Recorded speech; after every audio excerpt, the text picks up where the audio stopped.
Hey guys, it's Tad with Gypsy Rain Organics again. Today we're gonna be talking to you guys about our caterpillar tunnels that we're using this year. I've gone through a couple different designs for it and figuring out what works and what doesn't work, and I think we've finally got our system dialed in. What we're going to be doing today is getting a lot of our starts out of the germination shed and putting them underneath our caterpillar tunnels until we're able to plant them, just to give us more room in our germination shed so we can start more plants and whatnot. As you can see, we've had them out for a couple weeks now. Put them out early just so having the ground covered up, it really helps warm the ground up and keep that average temperature up.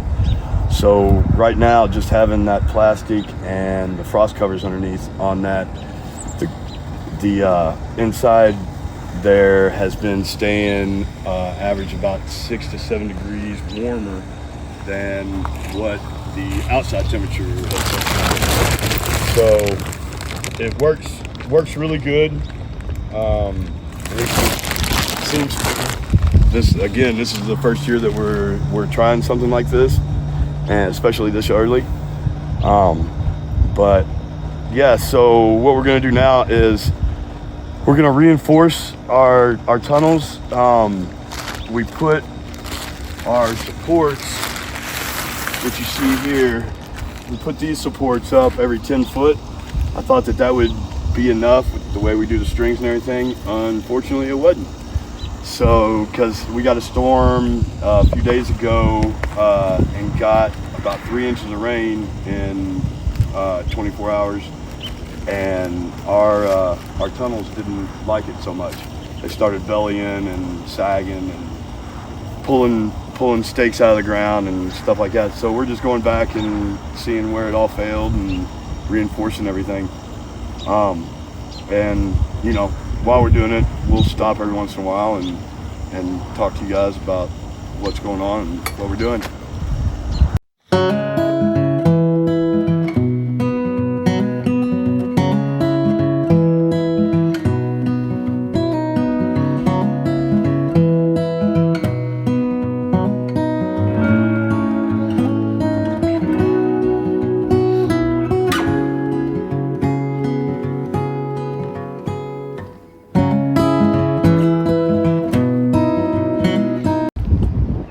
Hey guys, so we got our tunnel uncovered, the plastic off of it, and I just kind of wanted to show you what we've got underneath of it. This is the tunnel that we're going to be putting all our starts in, just to start acclimating them a little bit better. So on this one, we've got our main supports that are for the plastic, that holds the plastic up, and then strings connecting all those together adds support for wind. It adds support for the actual plastic to keep it up and keep it from bellying, keep it off the plants. And then underneath that, we've got another layer of protection, which is this spun woven material. It's a product by Agribon, and all it is it's a frost blanket. It helps. They have different thicknesses, different weights. This one's one of the lighter ones, because we just really don't, it's not like we're trying to protect it in sub-zero weather or anything like that. And then to hold that up, we've just got this number 9 wire bent in a hoop, and so it just creates another little tunnel underneath the tunnel, and so it gives you another layer of protection, helps warm that air in there, and keeps your plants nice and protected. As you can see, we've already got weeds coming up and staying green underneath there, even though it's been chilly. Stephanie, right here, doing all the work. She's driving some stakes down in there. What happened with the storm is it got really wet, and these little pegs, 10 stakes that we had down in the ground, got a lot of mulch on the outside here, and they just weren't deep enough down in there, so they kind of failed whenever the wind got real strong. So we're just driving some better stakes in there, something more sturdy to hold the ropes and hold everything in place.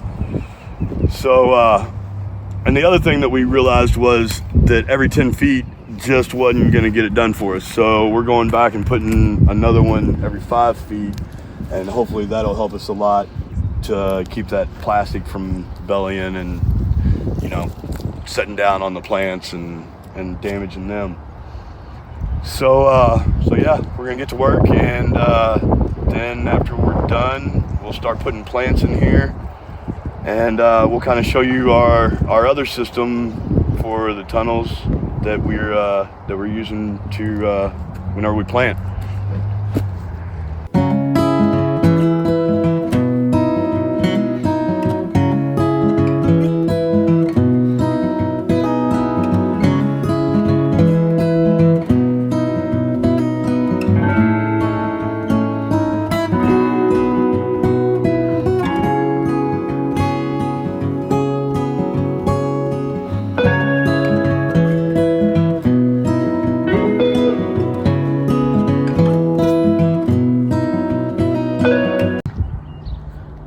Hi guys, so I wanted to talk to you about our main hoops that we use on these Caterpillar tunnels. All it is 1/2-inch conduit, electrical conduit that you can get at any big box store like Home Depot or any electrical supply house. And we've just got a pipe bender. Now, we chose the size that we did because all our beds are 30-inch beds. 30-inch beds are kind of the standard when it comes to market gardens. A lot of your tools, and whether they're hand tools or gas-powered implements like your tillers and stuff, a lot of that stuff is based on 30-inch beds. Now, whether you do 12-inch paths or 14-inch paths or however big your paths are, that's, doesn't really make as much difference. We went with 12-inch paths just because it makes math a little bit easier. So what we did is we wanted to cover 2 beds with these hoops. So, we wanted to do 2 beds, which is 60 inches, plus the pathway in between, another 12 inches, 72 inches. So our hoops are 72 inches wide, so it just covers to the outside of each bed, plus the row in the middle. We've got other ones that are taller. They're twice as tall, but they only cover 1 row. So like if you're trying to cover stuff late in the season for insect control or pest control, covering stuff like Brussels sprouts or something like that because of harlequin beetles, we use those then. So yeah, they're not hard to make. It just takes a little time, and they hold up really well, and they've worked great for us so far.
So guys, we got all our supports in there, got everything tightened back up. We just took our plastic off and set it off to the side, and took our frost blankets and just put it down the middle of the 2 rows. So now we're going to start setting our wind strip trays out here that are full of plants and ready to start getting acclimated so we can plant. These are all turnips. They do really well in the cool early spring, late winter. And you can see we laid out just some sticks to keep them up off the ground. That's to keep the plants from rooting into the soil. If you set them directly on the soil, it kind of defeats the purpose of wind strip trays, and that's the air pruning. So if we were to set them down on the ground, within a couple days, the roots will be down on the ground, and you'll have to rip them up out of the ground to even do anything with them. So we set them up on these little tobacco sticks just to keep that airflow underneath of them and keep them air pruning like they're supposed to.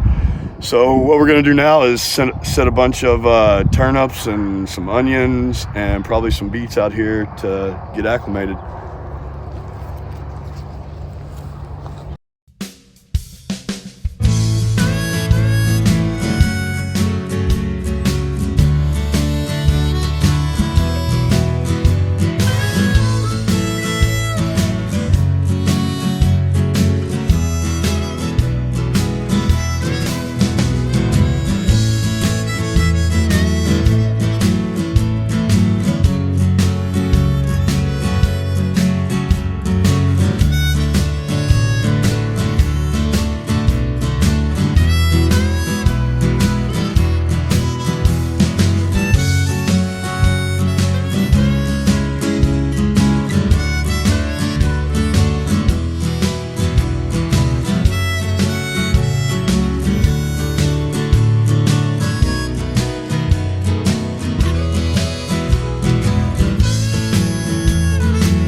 All right guys, so as you can see, we got all our plants set out here that we're gonna set out.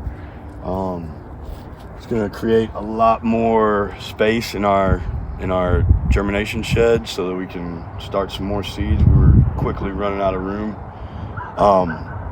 So we kind of got them set out here, some turnips, some onions, some beets. And what we're probably going to do today, since it's going to be nice and sunny and warm and all that good stuff, we'll probably leave the frost blanket off for now, and then do and cover them up with the frost blanket later on, and just cover them up with the plastic during the day so they get some really good sun and not shaded by the frost blanket. The way we secure our frost blanket on there, whenever we do put it on, is we just kind of pull it over and take these clothespins, and you can just kind of secure it on there like that, so it keeps it from bellying and setting down on the plants. So, but for now, like I said, we're gonna keep the frost blankets off, and we're just gonna put the plastic back on for today. So we're gonna get started with that.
All right, guys, so as you can see, we got our tunnel all buttoned back up. I'll show you what we use to secure the plastic.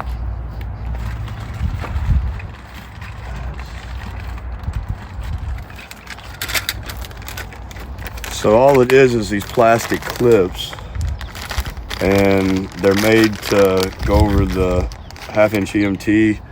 It's just a piece of plastic formed over in a bow.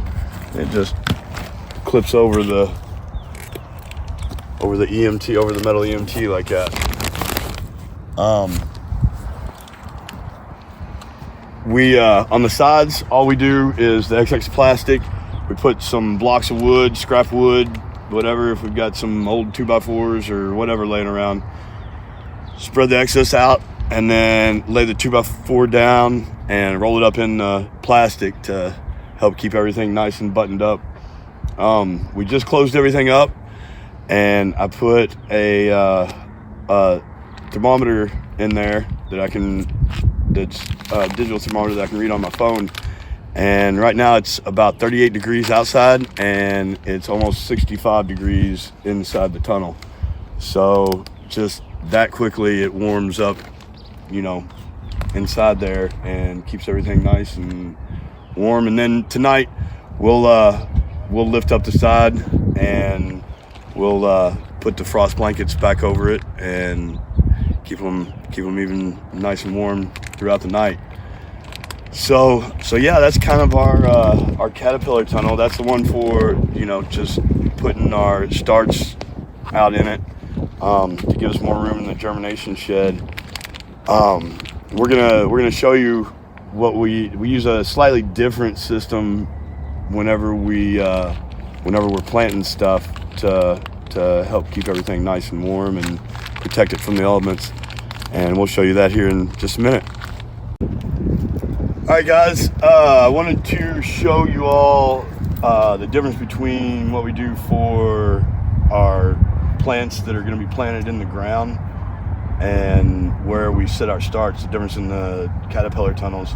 It's nothing big, but it does make a difference. So as you can see, we still got the frost cover on this. We just had it set up, keep getting the ground nice and warm, so whenever we get ready to plant, everything's nice and warm and doesn't shock the plants. We're probably actually going to start planting tomorrow, planting some turnips.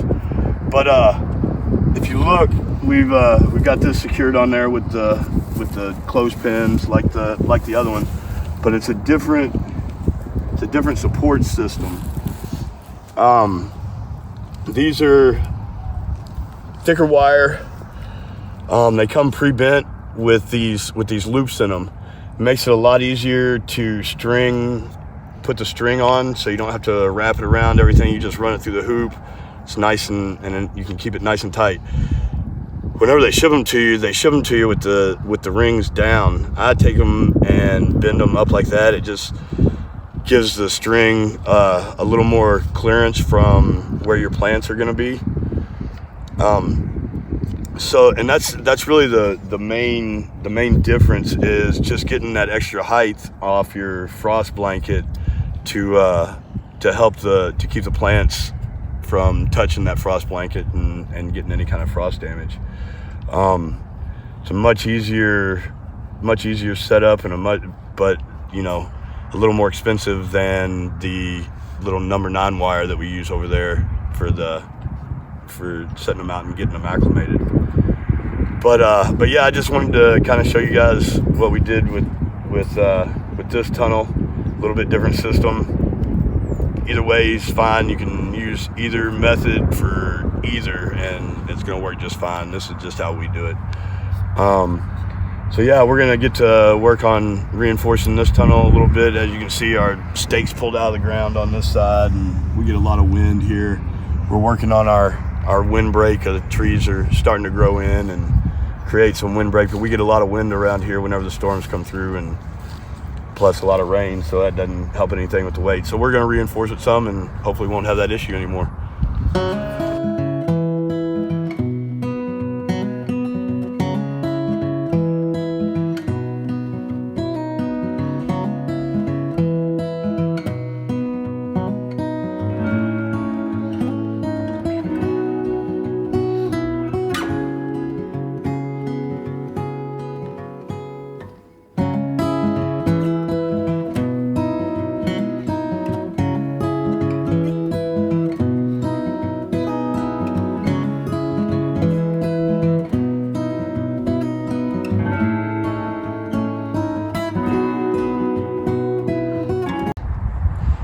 right, so we got our caterpillar tunnel all buttoned back up. The one where we're gonna grow our first set of transplants out in. We put the extra supports in it. It looks like it's gonna do a lot better with those extra supports. I was just trying to get by with using as few as possible so we would have them for other tunnels, but that's all right. We've been monitoring the temperature on the other tunnel over there, and it's already up to 77 degrees. So we're gonna pull the ends up on both ends and kind of vent it so it can get a little cool air, a little breeze going through there, help strengthen those plants up. And we don't want them to get, much over 80 degrees, or it starts to do damage to them. But yeah, that's about it, guys. That's our caterpillar tunnels. That's our system that we've gone to. Seems to be working pretty well for us.